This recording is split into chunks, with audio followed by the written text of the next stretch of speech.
Welcome to Inside Eugene. I'm your host, Marin Stewart. Each episode, we take you behind the scenes of library, recreation, and cultural services to meet the people and programs that make the Eugene, Oregon community shine. In today's episode, we're diving into the vibrant world of graphic novels and comics. I'm joined by Henry Christopher, who works closely with tweens and teens at the library and is helping lead the charge for this year's Teen and Tween Comic Con, and Dante Buccieri, who curates graphic novel offerings for adults. We'll explore how the library supports comics and graphic novel readers of all ages, why these formats are so powerful, and how community events like Comic-Con help young people feel seen, inspired, and connected. Welcome, both of you. Thank you. Thanks for having us. So what drew each of you personally, and we'll go ahead and start with you, Henry, to graphic novels and comics? Was there a specific title or character that hooked you? How'd you get into it? Yeah, it's interesting with the children's end of graphic novels because it's really only sort of exploded as a sort of like a genre or medium in the last 10 years or so. There definitely was not anywhere near the amount of collection available that there is now when I was a kid. So I didn't read them a lot as a kid.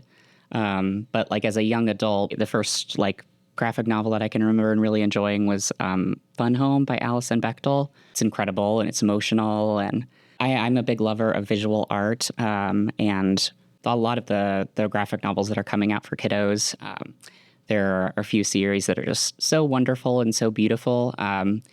And I think a really great thing is that a lot of comics and graphic novels writers and artists that are coming up are a lot more diverse crowd. And there's something about having the art that allows them to explore a lot more complicated, emotional situations, it feels like to me.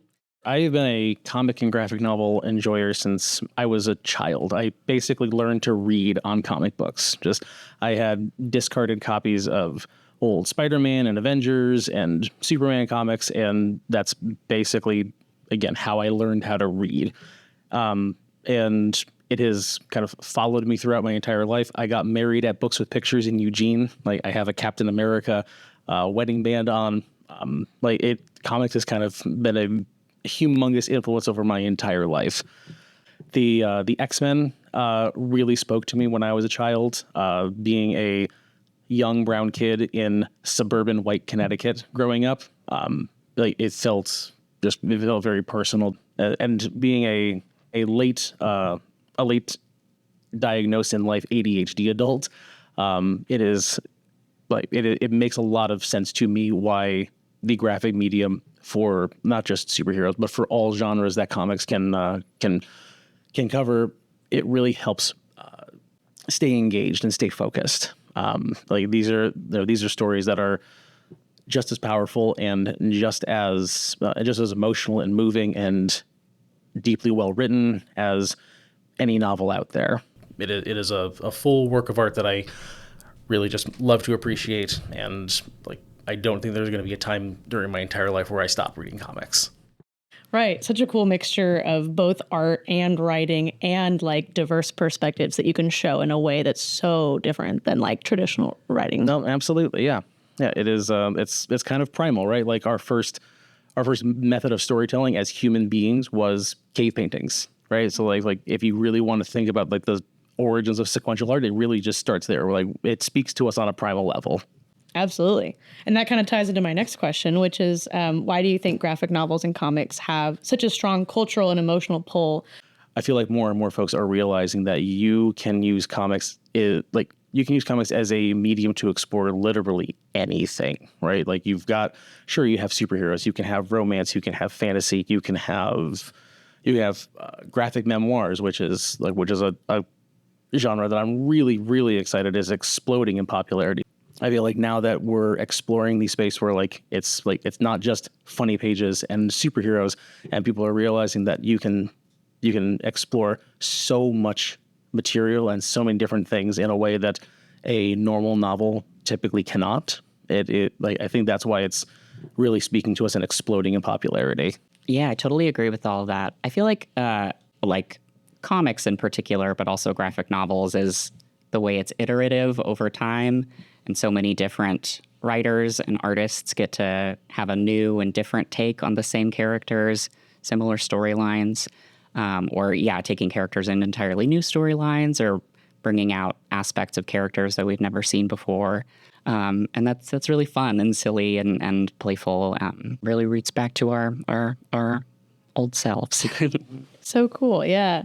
I remember as a kid, like even just the newspaper comics was super big for me. Tell me about Teen and Tween Comic Con. What ages are involved? What can attendees expect this year? And why is this event so important? Yeah.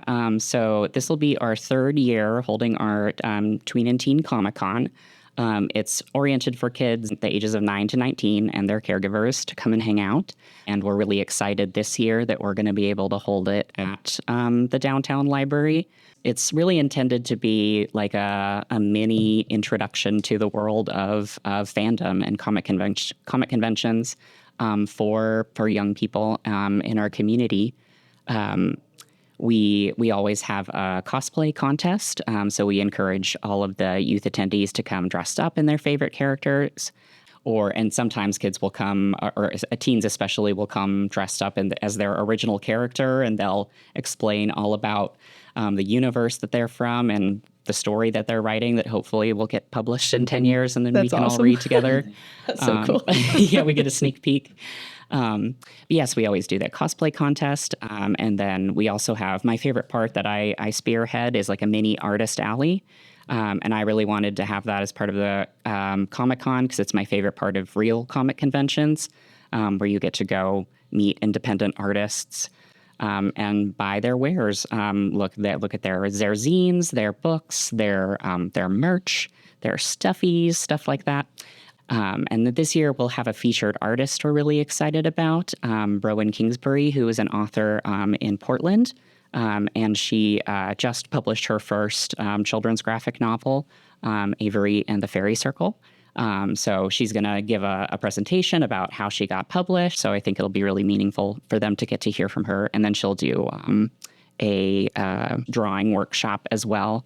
And then we do also lots of fun, silly stuff. We'll have like mats set out where kids can bring their own Pokemon decks and play against each other. And they'll be able to get their face painted, get their caricature artists drawn of them. Yeah, lots of silly and fun stuff all about fandom and being excited and hanging out with each other and, yeah, getting to connect over the media that we all love. That's awesome. That's so cool. Now, I'm curious, do either of you or have you in the past been to a Comic-Con regularly? Go to a Comic-Con? Like, what does that look like in your own lives? I have been going to Comic-Con since I was 18 years old.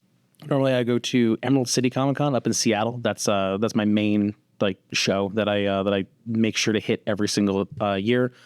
Happens in March, and then Rose City Comic-Con I do up in Portland. That's usually in September. It's a lot of fun, and I am really excited that that Teen Comic-Con is here at the Eugene Public Library. I'm hoping that in 10 years' time, when my son is old enough to go and experience this at the Eugene Public Library, that we're still doing it, because it's an experience that I want to share with him. My wife also loves going. We cosplay. She does Wonder Woman. I do the Winter Soldier.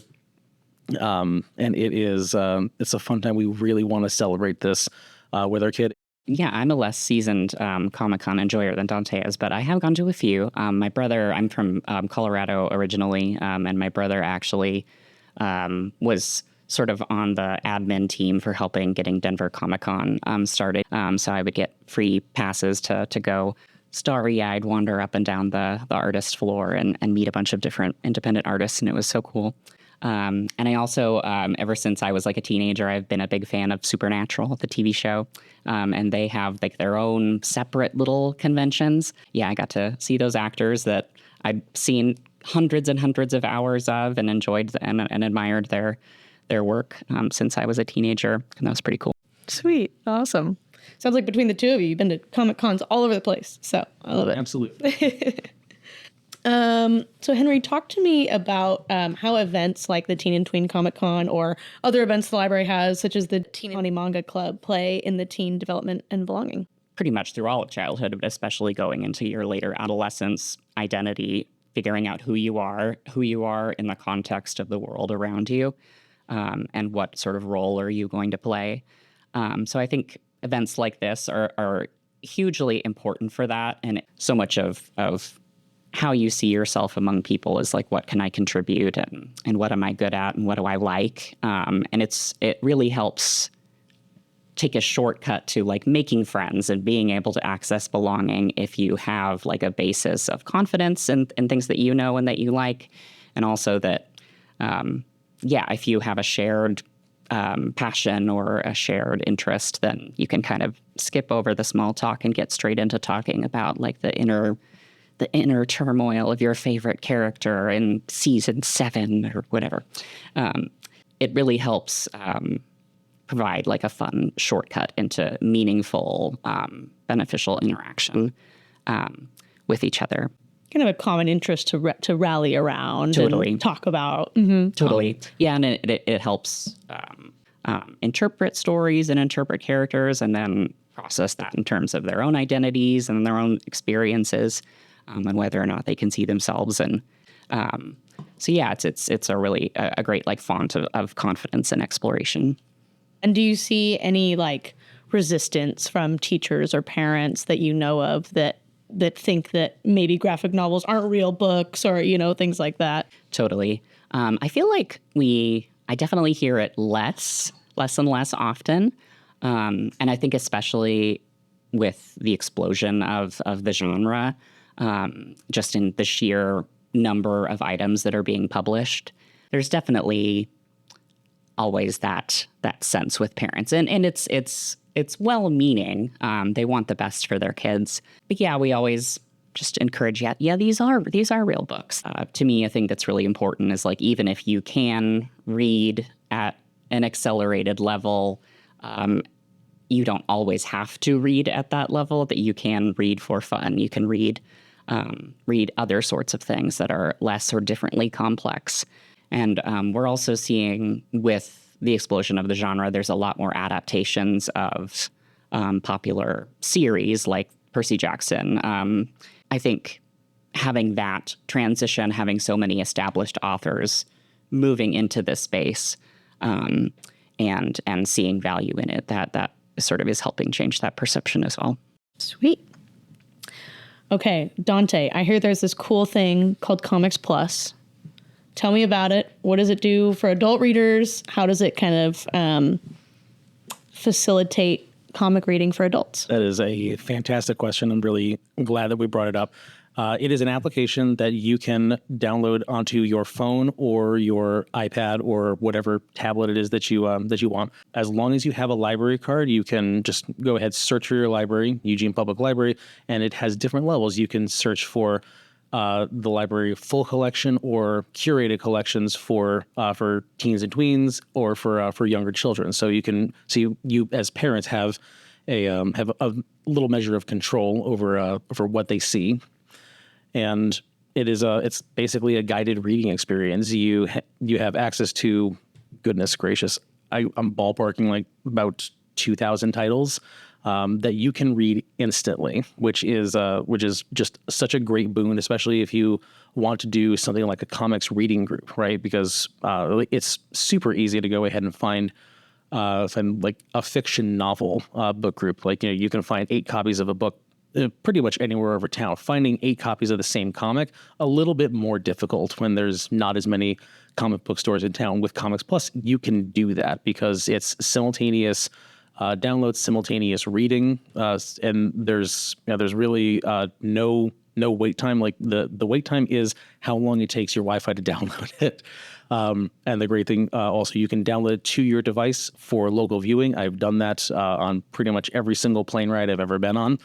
Just download whatever it is that I want to read, and then you don't have to worry about loading. You don't have to worry about lag time, and you can just read pretty much anything. The only things that you're not going to find on there are like the big 2, Marvel and DC. But you're going to get Boom Studios, you're going to get Dark Horse, you're going to get Zenescope, Aspen, you're going to get Oni Press, you're going to get a whole bunch of small independent stuff that you might not otherwise find. They're going to have diverse characters, diverse voices, diverse authors, diverse art styles, diverse bodies. It's just wonderful. I cannot recommend ComicsPlus enough. That's so cool. That sounds like an awesome program. Oh yeah, it's great. How have you seen adult interest in graphic novels change over the past couple years? Sure, yeah. Adult interest in graphic novels has really shifted over the last 10 years, I think mostly in response to the Marvel Cinematic Universe, right? Like that exploded adult interest in like superhero fiction. But then once we got them in the door, we're just like, okay, cool. So you've heard of Iron Man. Have you heard of Saga? Have you heard of like Chainsaw Man on the manga side? Folks are way more accepting now that comics are not just for kids anymore. Because that is something that like even while I was growing up, right? And I came of age in the 90s and 2000s, where I'm sitting there reading comics on a train and everyone's just like, ugh, look at that. You're still reading comics. Like, you're an adult, right? And now like the script has just been completely changed where like you're reading a comic and people are looking over and we're like, oh man, I've never heard of this one before. What is it that you're reading? And where can I find it? I'm putting a whole bunch of reader recommendation comics up on the third floor of the library. We have an entire shelf dedicated to just staff recommendations. I'm putting as many comics on there as I can. They always fly off the shelves, right? And if that isn't a snapshot of what our community wants, then I don't know what is. Awesome. That's good to hear. It's up and coming with the adults, so Absolutely. That's great. Anything you want to add to what you've said about comics, either for teens or adults? I feel like one other thing that has sort of come across, graphic novels are really incredible because they help kids, especially who are reluctant readers for whatever reason, but especially kids who are having sort of like neurological or otherwise obstacles to reading. It helps them get a shortcut and step over all those obstacles just for a little bit to get access to a higher level of complexity of reading. I've had different, like 5 different kids who are not at the level where they can read yet, but they will, they'll grab a graphic novel and they'll ask if they can read it with me. And they'll just open up and be flipping through and just explaining what's happening through just interpreting the pictures. And they're pretty spot on. They can really grasp what's going on just through the pictures. So it really provides an opportunity for kids who are otherwise reluctant or discouraged from reading to see what storytelling has to offer them, and helps them have a reason to become invested in doing the hard work of like learning phonics and learning all the weird rules of the English language to push past the difficulties that dyslexia is going to present them in terms of reading, and to see why it will be beneficial for them to work hard on it, and stay with it through the long haul. And how cool that we're beginning to normalize, like, hey, there's different ways to learn reading for different abilities. That's awesome. Mm-hmm. No, yeah, absolutely. And it's, as a parent speaking to other parents, this is an exceptional way to connect with your children over a shared hobby, right? Comics and graphic novels are just huge right now. Learn to read with your kids. Visual storytelling is and learning how to interpret it is a skill that you have to practice and master. Just like reading, right? Like there are more difficult comics and there are more difficult novels to read, right? And how cool would it be like if you have a child with dyslexia or ADHD and help them along their reading journey? I love that. I love that personal element. Well, thank you both so much for coming on. It has been a pleasure, and I hope more teens and adults, if they haven't been already, will begin to check out graphic novels. Awesome. Thank you. Thanks for having us.